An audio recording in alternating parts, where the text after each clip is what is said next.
How do you capture a high-value target when the whole world is watching? You create a masterclass in deception. The CIA set the stage with a single building as bait and filled the sky with 150 aircraft to create a deafening sonic shield for the helicopters to drop Delta forces. F-35s lit up the perimeter, turning night into day. By the time the dust settled, the helicopters had already touched down and Maduro was gone. We'll also look at how the US uses the F-35 jets in its Navy to launch a large-scale attack, all in the video ahead. In the dead of night that is 2 in the morning, the lights went out in Caracas. By 5 a.m., the president of Venezuela was gone. But how US played a deception games. While the whole world were focused on the aircraft carriers in the Caribbean, a shadow war was being fought on the ground. This wasn't an invasion, it was a surgical extraction. We finally have the declassified timeline of how US forces breached the heart of Caracas and extracted Nicolás Maduro. Let's start with step 1. The setup. This didn't happen overnight. For months, the US had been tightening a naval quarantine around Venezuela. The US Gerald R. Ford Carrier Strike Group and the US Iwo Jima Amphibious Ready Group were parked off the coast. The pretext was clear.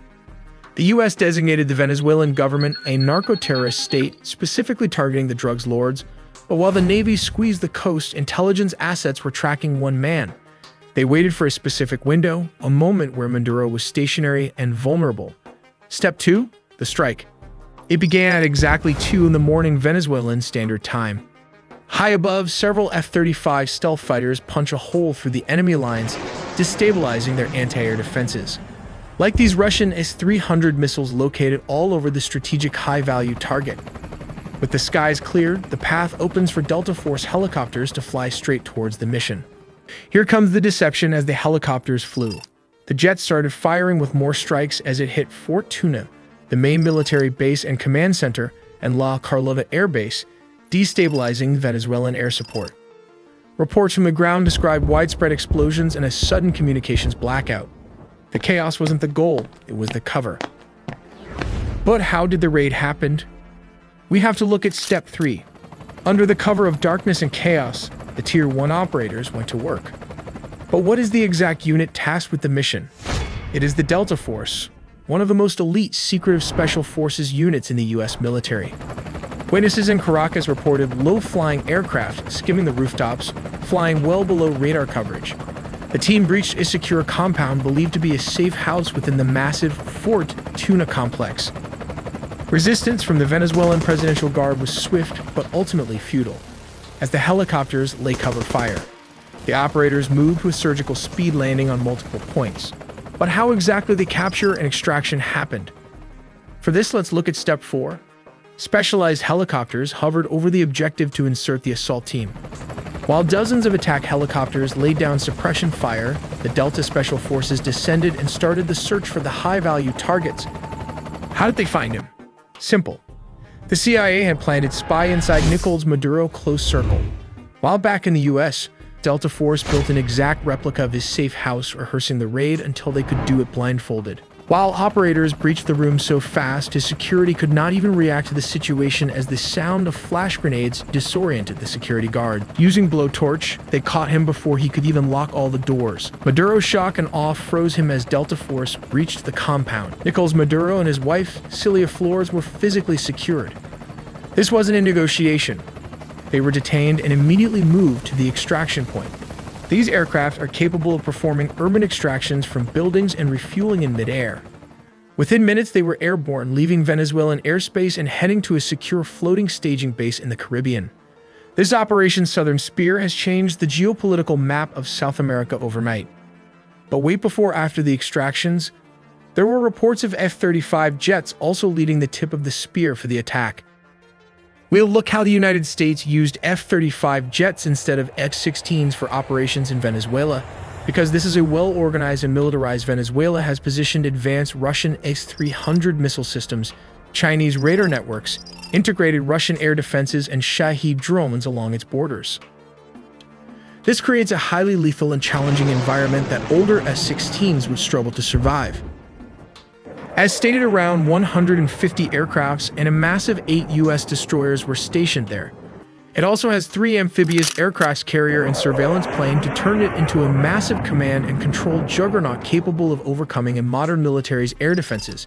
Signals a readiness to counter Venezuela's entire air defense network if necessary. But why Venezuela Air Force failed to intercept? As of 2025, Venezuela's fighter jet fleet consists mainly of approximately 21 Sukhoi Su-30 multirole fighters delivered by Russia between 2006 and 2008, which now form the backbone of their combat air power.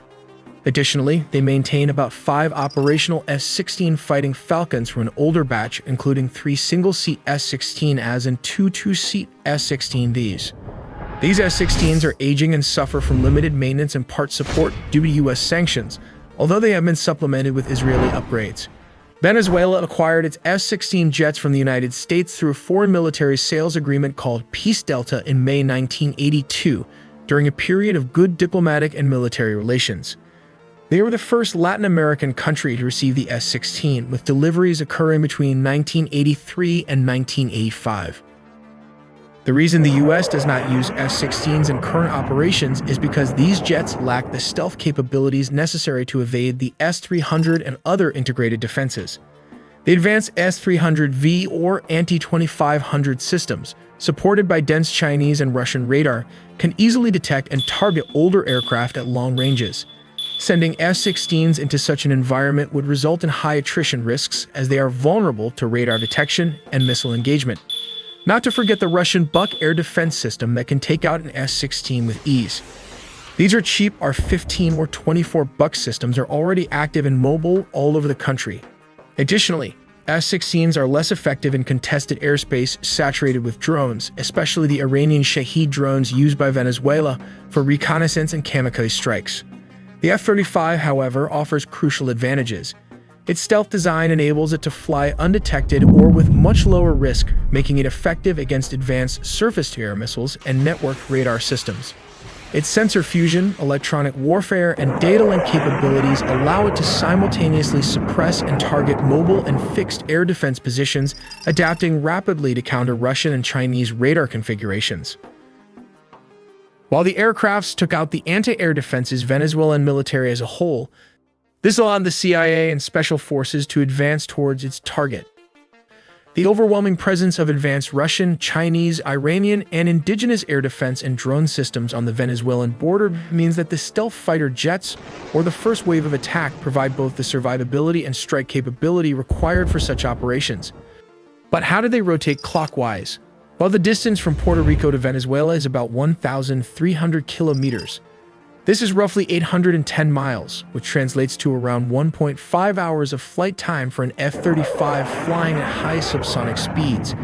These jets rotated clockwise as its combat radius is approximately 770 miles, meaning it can reach most of Venezuela from Puerto Rico with careful fuel management and limited loitering. To extend mission time and reach deeper inland, air-to-air refueling tankers deployed strategically in the Caribbean region support these operations. In situations requiring strikes within minutes, U.S. amphibious assault ships equipped with F-35Bs can launch jets rapidly. From such ships positioned in the Caribbean, F-35Bs can reach Venezuelan targets within roughly 15 to 10 minutes, depending on speed and route.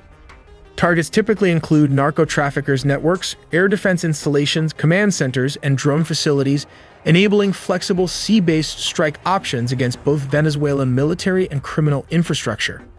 In essence, the F-35 deployment by the U.S. near Venezuela redefines military capabilities in the region. It combines stealth, advanced sensors, electronic warfare, and networked operations to overcome sophisticated air defenses and maintain persistent air superiority and rapid strikeability against a broad spectrum of targets in Venezuela. This reflects a strategy that goes beyond counter-narcotics to deter and, if necessary, decisively counter the Venezuelan military threat.